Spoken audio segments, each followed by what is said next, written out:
জীবনের জন্য পানি এবং আর্দ্রতা এই দুটি জিনিস অপরিহার্য, এছাড়া জীবন বাঁচবে না। আমরা দেখতে পাই সমুদ্র ভরা পানি মজুদ আছে, লক্ষ্য করে, সমুদ্র ভরা পানি মজুদ আছে, নদী খাল বিল ভরা পানি মজুদ আছে, কিন্তু এটাই তো যথেষ্ট নয়। রব হচ্ছেন তিনি যিনি এই বিশাল বিশাল পানির মজুদ থেকে বাতাসকে যিনি বলেন, যিনি প্রতিনিয়ত বাষ্পীয় আকারে পানিগুলিকে সমুদ্র থেকে উত্থিত করেন, পানিগুলিকে উত্থিত করেন মহাকাশী। আল্লাহ পাক বলেন, আল্লাহুল্লাযী আরসালার রিয়াহা ফাতুসিরু সাহাবা, বাষ্প হয়ে পানিগুলি আকাশে উত্থিত হয় এবং মহাকাশে যাওয়ার পর এই পানিগুলি, লবণাক্ত পানিগুলি আল্লাহর মেশিনে সেগুলি মিষ্টি হয়ে যায়। জোরে কোন সুবহানাল্লাহ। পানিগুলি মিষ্টি হয়ে গেল, ওই মিষ্টি পানি আল্লাহ রাব্বুল আলামিন নাজিল করে দিলেন। এবার বৃষ্টি কণা কণা হয়ে পড়লো, ফোঁটা ফোঁটা বৃষ্টি। আল্লাহ খুঁজে দেখলেন বৃষ্টির ফোঁটাগুলি পৃথিবীর প্রতিটি কণা তালাশ করে তৃষ্ণার্ত কণাগুলিকে আল্লাহ পাক ভিজায় দিলেন। সেই জন্য তার নাম হলো রব। তিনি হচ্ছেন রব, প্রয়োজন মিটান। পানি সবচেয়ে প্রয়োজন বেশি, সেই পানি আল্লাহ পাক এভাবে সরবরাহ করলেন। জমিনের চারিদিকে নদী নালা রেখেছেন, জমিনকে আর্দ্র করেছেন, জমিনের ভিতরের পানি মিষ্টি করেছেন। টিউবওয়েল মারলে পরে, পাম্প করলে পরে ভিতর থেকে মিঠা পানি আল্লাহ পাক বের করে দেন। সুবহানাল্লাহ। এই মিষ্টি পানির ব্যবস্থা করেছেন। এরপরে তিনি ওই আল্লাহ পাক মিষ্টি পানির ব্যবস্থা করে বৃষ্টির মাধ্যমে পৃথিবীতে ফসল উৎপাদনের ব্যবস্থা করে দিলেন। সেজন্য আল্লাহ পাক কোরআনে কারীমের মধ্যে বলেছেন, ওয়াজআলনা মিনাল মাই কুল্লা শাইইন হাই, পানি দ্বারাই আমি সব বস্তুকে সজীব রাখি। বৈশিষ্ট্যের দিক থেকে পানির রয়েছে অনেক গুণ, আশ্চর্য গুণ। পৃথিবীর ৭৫% হচ্ছে পানি। আকাশ থেকে অর্থাৎ চাঁদ থেকে যখন চাঁদে ভ্রমণকারীরা যখন ছবি তুলেছে, তো সেই ছবিতে ব্লু রং এসেছে বেশি, সবুজ এসেছে কম। সবুজ হলো গাছপালা, আর ব্লু হচ্ছে পানি। সমুদ্রের পানির রং হচ্ছে নীল। মানুষের শরীরের ভিতরে ৬০% পানি, গাছের মধ্যে রয়েছে পানি। পানি ছাড়া পৃথিবীর বাঁচার কোনো পথ নাই। মানুষকে তিনি বলতেন, যখন যে দাওয়াতের জন্য যারা বেরোতো, তিনি তাদেরকে বলতেন, ইয়াসসিরু ওয়ালা তুআসসিরু, বাশশিরু ওয়ালা তুনাফফিরু। মানুষকে ইসলাম দ্বীনকে সহজ করে বুঝাও, কঠিন করে বুঝায়ও না। মানুষকে জাহান্নামের ভয় দেখাইয়া দিন থেকে সরায় দিও না। জান্নাতের সুসংবাদ দিয়ে দিয়ে মানুষকে দ্বীনের দিকে ডাকো। এই ছিল নবী করিম সাল্লাল্লাহু আলাইহি ওয়াসাল্লামের চরিত্র। তার আপনারা এই ঘটনা শুনেছেন, আমি মাহফিলে বলেছি। একবার এক ইহুদি মসজিদে নববীর ভিতরে পেশাব করে দিয়েছিল।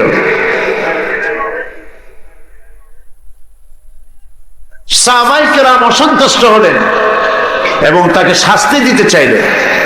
নবী করিম সাল্লাল্লাহু আলাইহি ওয়াসাল্লাম সাহাবীদের থামায় দিলেন, বললেন তার সবটা কাজ সারতে দাও। যদি মাঝপথে বাধা দেওয়া হয় তাহলে লোকটা অসুস্থ হয়ে পড়তে পারে। যখন কাজ শেষ হয়েছে, পেশাব শেষ হয়ে গিয়েছে, নবী করিম সাল্লাল্লাহু আলাইহি ওয়াসাল্লাম তাকে ডাকলেন এবং বললেন, তুমি যে কাজটি করেছো তুমি জানো এটা কোন কোন জায়গা? সে বলল, না জানি না। নবী করিম সাল্লাল্লাহু আলাইহি ওয়াসাল্লাম বললেন, জায়গাটি হচ্ছে আমাদের ইবাদতের জায়গা। তোমাদের ইবাদতের জায়গায় যদি কেউ এই কামটা করত তাহলে তোমার কেমন লাগতো? খবরদার, ভবিষ্যতে কখনো তুমি এই মসজিদের ভিতরে, উপাসনালয়ের মধ্যে, ইবাদতের জায়গার মধ্যে এই কামটা করবা না। ইহুদি বলল, আমি মনে করেছিলাম আপনি বুঝি বাদশাহ, রাজা বাদশাদের মতো। আমি যে অপরাধ করেছি এই অপরাধের শাস্তি তো হতে পারত, আপনার হুকুম দেওয়া লাগতো না। চোখের ইশারায় আমার মাথা মাটিতে এক গড়াগড়ি করত। আপনি তা করেন নাই, উত্তম ব্যবহার দিয়ে আমাকে বুঝায় দিয়েছেন, আমার বুঝতে মোটেও কষ্ট হয় নাই। আপনি আল্লাহ পাকের নবী, আমি আর কাফের ইহুদি রইলাম না, আমিও মুসলমান হয়ে গেলাম। লা ইলাহা ইল্লাল্লাহু মুহাম্মাদুর রাসূলুল্লাহ। নবী করিম সাল্লাল্লাহু আলাইহি সাল্লাম সাহাবীদের দিকে তাকায় বললেন, ইন্নাকুম বুইসতুম মুয়াসসিরিন, তোমাদেরকে আল্লাহ পাক সহজ করার জন্য পাঠিয়েছেন, কঠিন করার জন্য পাঠান নাই। মানুষকে সহজ করো, বিষয়টি সহজ করে বুঝাও, মানুষকে ভালোবাসো। দ্বীন ওয়ান নাসিহা, দ্বীন হলো কল্যাণ কামনা করা, ভালোবাসা।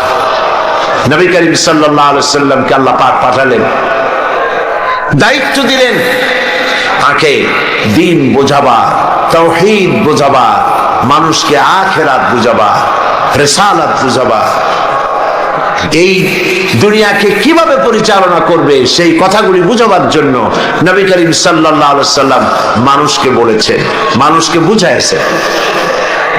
আল্লাহর নবী, তার কাছে দলিল ছিল কোরআন, কোরআন দিয়ে তিনি মানুষকে বুঝাইছেন, এক আল্লাহর গোলামি করো, যিনি আকাশ সৃষ্টি করেছেন, জমিন সৃষ্টি করেছেন, তোমাদেরকেও সৃষ্টি করেছেন, তিনি ছাড়া কোনো ইলাহা নাই। ইলাহা ইল্লাল্লাহু মুহাম্মাদুর রাসূলুল্লাহ। কোনো ইলাহা নাই, কোনো আইনদাতা নাই, বিধানদাতা নাই আল্লাহ ছাড়া। এক আল্লাহর গোলামি করো। খেতে দেওয়ার মালিক তিনি, পড়তে দেওয়ার মালিক তিনি, হায়াতের মালিক তিনি, মওতের মালিক তিনি। বলুন, হায়াতের মালিক কে? সবাই বলেন, মওতের মালিক কে? খেতে দেওয়ার মালিক কে? কষ্ট থেকে মুক্তি দেওয়ার মালিক কে? বিপদ থেকে বাঁচাবার মালিক কে? হাসাবার মালিক কে? কাঁদাবার মালিক কে? ফাআলুল লিমা ইউরিদ, যা খুশি তাই তিনি করতে পারেন। এই জিনিসগুলি যারা মুসলমান তাদের বোঝা উচিত। মুসলমানেরা না বুঝেই আল্লাহ পাকের সঙ্গে শিরক করে, আল্লাহ পাকের সঙ্গে অংশীদার স্থাপন করে। ছেলে নাই, বিয়ে করেছে, 10-12 বছর বয়স হয়েছে, বিয়ে হয়ে গেছে, ছেলে নাই, মেয়ে নাই, খাজা বাবাদের কাছে যায়, মাজারের কাছে যায়, মানত সানত করে, সেখানে নিজের ছেলে কামনা করে, চাকরিতে প্রমোশন কামনা করে, স্বাস্থ্য ভালো হওয়ার জন্য বলে, ক্ষমতায় যাওয়ার জন্য বলে। এই কথাগুলি এইভাবে বলা আল্লাহ ছাড়া অন্যের কাছে, এটাই হচ্ছে শিরক। এই শিরক থেকে মুক্ত করার জন্য নবী করিম সাল্লাল্লাহু আলাইহি সাল্লাম মানুষকে বুঝাইছেন। আমরা কি সেই শিরক মুক্ত হতে পেরেছি? আমরা মুক্ত হতে পারিনি। আমাদের ভিতর বহু মুসলমান আছে যারা নামাজ পড়েন, রোজা রাখেন, কপালে দাগ পড়ে গেছে, তারপরেও সওয়াবের নিয়ত করে শিরক করেন। বলেন নাউযু বিল্লাহি মিন যালিক। বিশ্বাস করুন, কবরের কাছে গিয়ে, মাজারের কাছে গিয়ে কিয়ামত পর্যন্ত কানলেও কবরে যিনি শুয়ে আছেন তিনি আপনাকে কিচ্ছু দিতে পারবেন না। এই কথা কি মনে থাকবে? বলেন আপনারা, এই কথা কি মনে থাকবে? আল্লাহ মনে রাখার তৌফিক দিন। আল্লাহ পাক সহ্য করেন না, শিরককে বরদাস্ত করেন। বহুবার আমি একথা এখানে আলোচনা করেছি, ওলামা হাজারাত কথা আলোচনা করেছে। কোথায়? চট্টগ্রাম থেকে, খুলনা থেকে, যশোর থেকে বাস ভাড়া করে শাহজালাল রহমতুল্লাহ আলাইহির মাজার, শাহপরান রহমতুল্লাহ আলাইহির মাজারে এসে সিন্নি দেওয়া, টাকা দেওয়া, পয়সা দেওয়া, মান্নত করা, সেজদা দেওয়া হারাম, জায়েজ। আবার এখান থেকে যাচ্ছে চট্টগ্রামে, সেখান থেকে আসতেছে এখানে, এখান থেকে যাচ্ছে আজমিরে, সেখান থেকে যাচ্ছে বাগদাদে। নাউযু বিল্লাহি মিন যালিক। কোথায় যায়? আল্লাহ সব, আল্লাহ পাক দেখছেন। আল্লাহকে সেজদা দাও। যদি কোনো অসুবিধা হয়, ফাইদা ফারাগতা ফানসাব ওয়া ইলা রাব্বিকা ফারগাব। আল্লাহ পাক বলেছেন, তুমি যখন অসহায় পড়বে, তুমি যদি অসহায়ত্ব ফিল করো, যখন তুমি খালি হাত হয়ে যাবে, দাঁড়িয়ে যাও আর তোমার প্রভুর, তোমার রবকে বিনয়ের সঙ্গে ডাকো, তাকে সেজদা দাও। বিপদ হয়েছে, মসজিদে চলে যান। শুনতেছেন আপনারা? বিপদ হয়েছে, মসজিদে চলে যান, কাজায় হাজার 2 রাকাত নামাজ পড়েন, আল্লাহকে সেজদা দেন, চোখের পানি ফেলেন। 50,000 বছর শাহজালালের মাজারে গিয়া চান্দা দিয়া পয়সা দিয়া গজাল মাসরে মুড়ি খাওয়া জানা হবে, এক সেজদায় আল্লাহ তাই করে দেবে। শাহজালাল রহমতুল্লাহ আলাইহি আল্লাহর ওলি, আল্লাহর মাহবুব বান্দা, তিনি মাখলুক আর আল্লাহ হচ্ছেন খালিক। আল্লাহ কি? খালিক। আল্লাহর ওলি, আল্লাহর মাহবুব বান্দা, তার মাকামে তিনি আছেন। আপনি জিয়ারতে যাবেন, সূরা ফাতিহা পড়ুন, সূরা ইখলাস পড়েন, সিন্নি দেওয়ার দরকার নেই, দোয়া করে আসেন। কিছু পাবেন না, দিতে যাবেন, সূরা ফাতিহা পড়ুন, সূরা ইখলাস পড়ুন, দরুদ শরীফ পড়ুন, দোয়া করুন, নিজের জন্যও করুন, কিন্তু ওনার কাছে কিছু চাবেন না। আপনারা কথা বুঝতেছেন? আল্লাহর কাছে বলেন, আল্লাহ পাক আমারে নামাজি বানাও, দিনদার বানাও, আমার ইমানদার বানাও। হযরত শাহজালাল তোমার বান্দা, আমিও তোমার বান্দা। হযরত শাহজালাল যে আমল করে তোমার কুরবাত হাসিল করেছেন, আমাকেও তোমাকে সেইভাবে আমাকে আমল করার তৌফিক দান করে দাও। কতই না ভালো হতো এইরকম দোয়া করলে। এই দোয়াগুলি করেন, একটু চিন্তা করেন। আপনি যাচ্ছেন হযরত খাজা মুঈন চিশতি রহমাতুল্লাহ আলাইহির মাজারে, যাচ্ছেন বাগদাদে, আপনি বাংলা ভাষায় গিয়ে বলতেছেন, খাজা বাবা আমি আসছি, আমার তো ছেলেবেলে নাই, আমার একটা ছেলেবেলে দেন। উনি তো বাংলা জানি, তা আপনার এই কইয়া লাভটা কি? তারপরে উনি ও কবরের মধ্যে আছে, শেখ না আছে, না ঘুমাই আছে, না উনি কোথায় আছে আপনি কি তা জানেন? বলেন জানেন? তো খামাখেটা করে লাভটা কি? কমন সেন্সের কমন বাদ দিয়া শুধু সেন্সও যদি থাকে তো তাই দিয়ে চিন্তা করো, লাভটা কোনো লাভ নাই। লাভ হচ্ছে আল্লাহকে সেজদা করো, মানত করবেন, আল্লাহর নামে মানত করবেন। এই কথাগুলি নবী করিম সাল্লাল্লাহু আলাইহি ওয়াসাল্লাম বুঝাইছেন। হাতের তৈরি করা এই সমস্ত আসনাম, এগুলির সামনে মাথা নত করে কোনো লাভ নাই। এক আল্লাহর সামনে মাথা নত করো, একটা সেজদা জীবনের জন্য কাফি হয়ে যেতে পারে, আল্লাহ পাক যদি খুশি হয়ে যায়। শায়ের খুব সুন্দর করে বলেছেন, পড় গিয়া জিস পর নজর बंदा को मौला कर दिया, पड़ गया जिस पर नजर बंदा को मौला कर दिया, आ गया जिस नाम में जोश कतरा को दरिया कर दिया। আল্লাহ রাব্বুল আলামিনের রহমতের নজর যদি কোনো গোলামের উপরে পড়ে, গোলাম কৃতদাস স্লেভ, কোন গোলামের প্রতি যদি আল্লাহর রহমতের নজর পড়ে যায়, গোলাম বাদশা হয়ে যায়। কি চিন্তা করেন? কি চিন্তা করছেন? গোলামের প্রতি দৃষ্টি পড়লে গোলাম বাদশা হয়। এক ফোঁটা পানির উপরে রহমতের নজর পড়লে পানি ফোঁটা প্রশান্ত মহাসাগর হয়ে যায়। ওয়ারিদওয়ানুম মিনাল্লাহি আকবার। ওয়ারিদওয়ান আল্লাহ পাকের সন্তুষ্টি, এ কথা বোঝানো হয় না। ওয়ারিদওয়ানুন সামান্যতম আল্লাহ পাকের সামান্যতম সন্তুষ্টি আকবার, আকাশ এবং জমিনের চাইতে অনেক অনেক অনেক বেশি। আল্লাহ পাককে খুশি করবেন, আর আল্লাহ পাক খুশি হবেন শিরক থেকে বাঁচলে পরে। কলিজার মধ্যে এই কথা পাথরের মতো শক্ত করে জমায়ে নেন।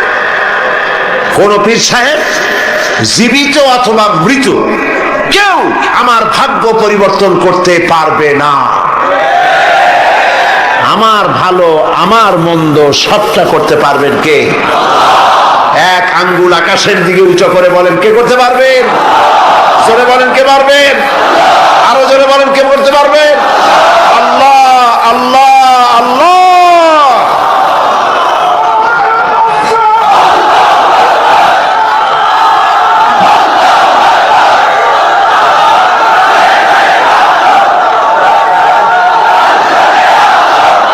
প্রিয় ভাই সব, ওয়াজ তো আমরা বহুত করেছি, আপনারাও বহুত শুনেছেন, কিন্তু কিসমত ভালো হবে না যতক্ষণ পর্যন্ত এই শীত থেকে আমরা বাঁচতে না পারবো। নবী, আল্লাহর নবীরা, পেগম্বরেরা, আম্বিয়া আলাইহিমুস সালামের সর্বপ্রথম দাওয়াত এটাই ছিল, আল্লাহর সাথে কাউকে শরীক স্থাপন করা যাবে না। সাফ, সমস্ত ক্ষমতার মালিক আল্লাহ সুবহানাহু ওয়া তাআলা, যা প্রয়োজন আল্লাহকে বলে। আল্লাহর কাছে যেতে চান?